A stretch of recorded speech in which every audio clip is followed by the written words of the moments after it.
and welcome to the One Handy Kitchen. Today I'm going to be showing you how to make traditional Scotch eggs. So this should be fun. So let's get started. I've got here some flour to put down on my mat.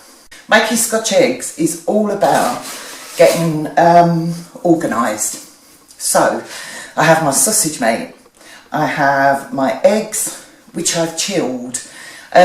What I did was I brought these to boiling, put them into cold water, brought them to boiling. When the water was really boiling well, I turned it off and I left them to steep for 10 minutes. Then I cooled them down very quickly with cold water and I've peeled them, some a little bit more successfully than others. I put that into a nest I make from kitchen roll, pop it in, give it a bang everywhere, pop it in and peel. You can manage with one hand then. I also have breadcrumbs. I'm using panko crumbs today because I didn't have enough bread to put in my processor and blitz down. I also have some beaten egg and I have my rolling pin. So let's get started. You've just watched me flour my surface. I need a fair bit on there because the sausage meat is quite sticky. Now I'm using, it's about a pound of sausage meat, and what I'm going to do is make sausage with this. A pound is enough to make 4 good, well covered Scotch eggs. So what I need to do is divide this now into 4-ish. There you go, that's not too bad. So 1, 2, 3, there we have our 4 pieces. So pop 3 to one side, spread the flour. Now you are going to need this. Make a sort of circle with your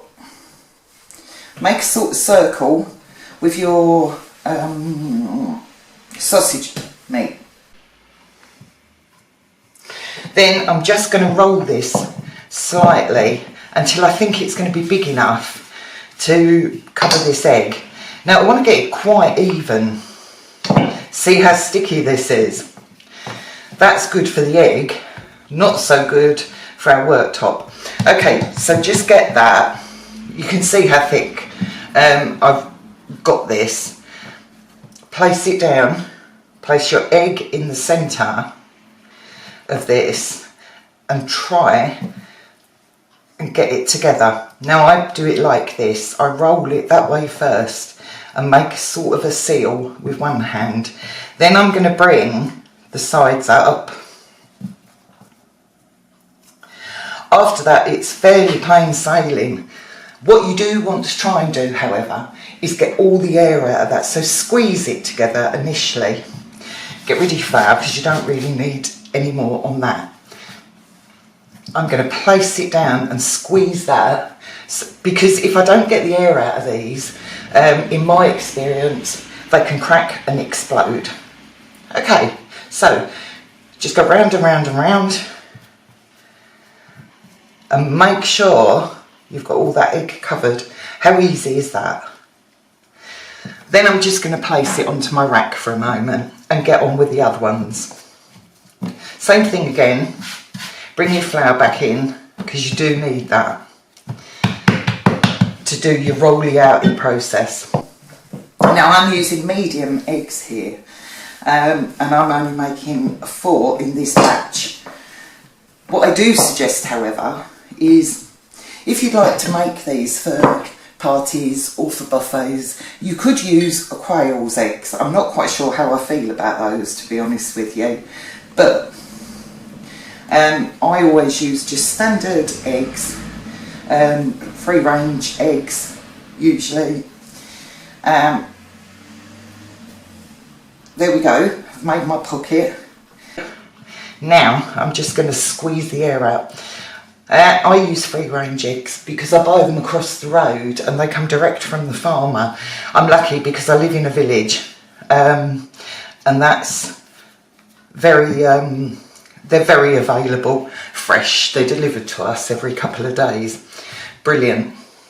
I have my sausage around my eggs, my 4 eggs, that I'm going to get out of this pound of sausage meat.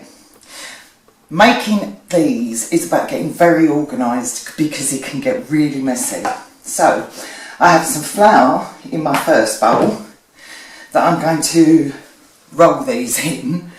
I then have some beaten egg. I've used 2 eggs here.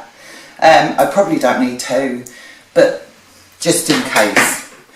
In this bowl I have my breadcrumbs, or in this case I've used panko. Now whether you're using breadcrumbs or whether you're using panko crumbs, I think they're a little bit narky on their own. So I always shove something in, some seasonings. In mine I'm going to put, this is just dried onion, literally dried onion. I'm going to put a little bit of chilli powder and of course my garlic. I don't need salt in this at all because I always find the sausage meat has got enough flavour in it. So I'm just going to push this about with my hand. I also have a clean rack because as they come out of here I want to put them on the rack. Here we go, wish me luck. So into the flour, just roll it round, you don't want too much. If you need to sort of reshape these, you can do them at any point. We're then going to roll it in egg, and this is where it's all going to get very messy.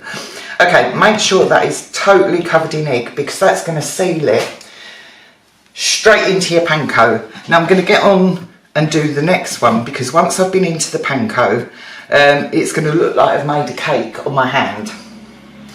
Into your egg. Now I'm going to finish this one. What I try to do is get that panko all over that egg, and at this point you can reshape again straight onto there. Again, egg that one. I should have floured this one next, it wouldn't have been quite so bad, but there we go. So I've got something in most of the bowls at once. That's going into my panko, that's going into my egg, that one's going into my flour.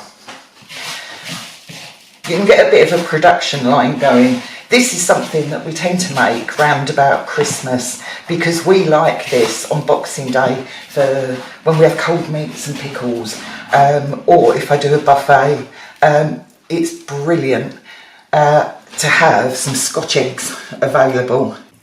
So long as you haven't used frozen sausage meat, you could actually freeze these at this point and then take them out and fry them, put them in the oven, however you decide to cook them.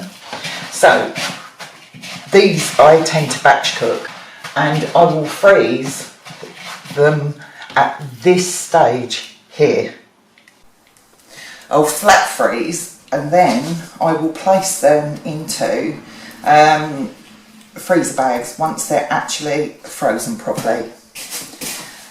So you can prep these well ahead. They'll last a couple of months in your freezer. Not that I think they would probably last that long because these are lovely.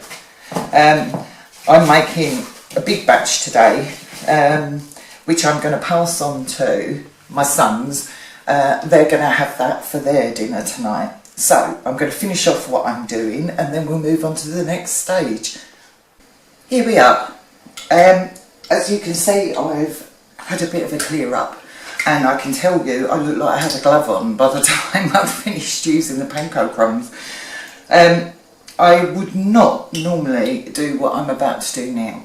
I would use my air fryer, I would use a chip fryer or the oven. But for the purposes of this video, I'm going to put my life on the line here, and I'm going to deep fry these. If I ever deep fry in an open pan, I would most definitely do it on my big cooker right at the back, so that I've got no worries about knocking this over. We are heating this to around 180 degrees, which is so hot. If you want to oven cook these, it would be 180 degrees. If you wanted to air fry these, you would just spritz them with some oil, put them in your air fryer and set that for 20 minutes, and then halfway through turn them over and spritz them again. If you've not got a thermometer that you can check the temperature on, what you can do is, when you think it's like really hot, pop in a couple of panko crumbs, and if they sizzle, you're there, aren't you? Once we've reached our temperature, 2 hands, not an issue. One, what you want is one of these in metal. They're really good because they've got a scoop on them, so you can place your Scotch egg on and you can lower that in. There you go, we're sizzling. Now I can only do 2 in this at a time, so I'm going to work in 2 batches, and I'm going to leave these alone. They're just going to go in there. I'm going to turn my temperature down a tad, because what I want to do is maintain it, not cause a fire in the house. I'm going to leave these for 3 or 4 minutes before I turn them over, because I want the bottom to have set nicely.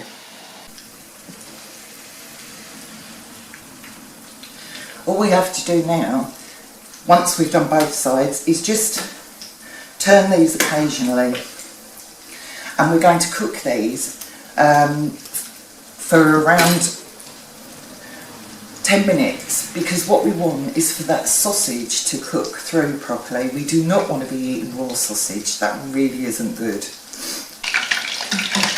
Okay, these have been cooking now for a good few minutes, and you can see they're starting to look beautiful and golden. I'm only going to leave these for a couple more minutes just to finish off and make sure my sausage is cooked. I'm going to lift these out with this slotted spoon thing, and then I'm going to be popping these onto a wire wrap. I've got this on a board with lots of kitchen roll underneath, because what that will do is collect any grease, excess grease, without making too much mess. There we go, in go my next ones.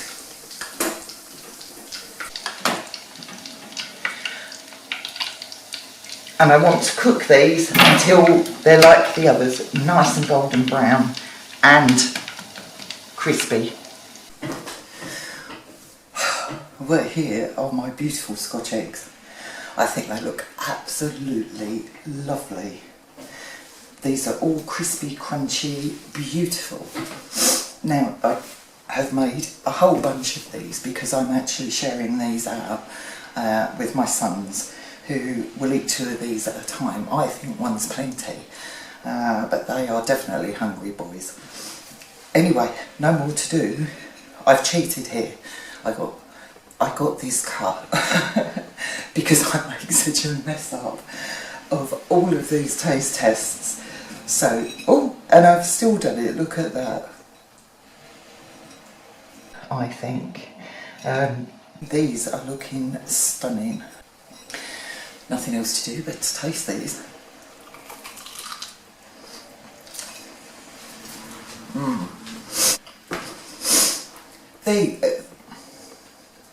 These really, really are just wonderful. Store-bought Scotch eggs just don't come anywhere near these. They really don't. And just seasoning that panko or your breadcrumbs as well, that is absolutely full of flavour. I put absolutely nothing into the sausage meat. This was regular sausage meat. And so here, for 9 eggs, a couple of pounds of sausage meat, and a few bits of seasoning and some panko, which is so cheap it's just beyond belief. I've got all of these. Now I'm pleased to bits, I really am. I think you should have a go at these. There is nothing that I did there that you couldn't do with one hand. Nothing at all.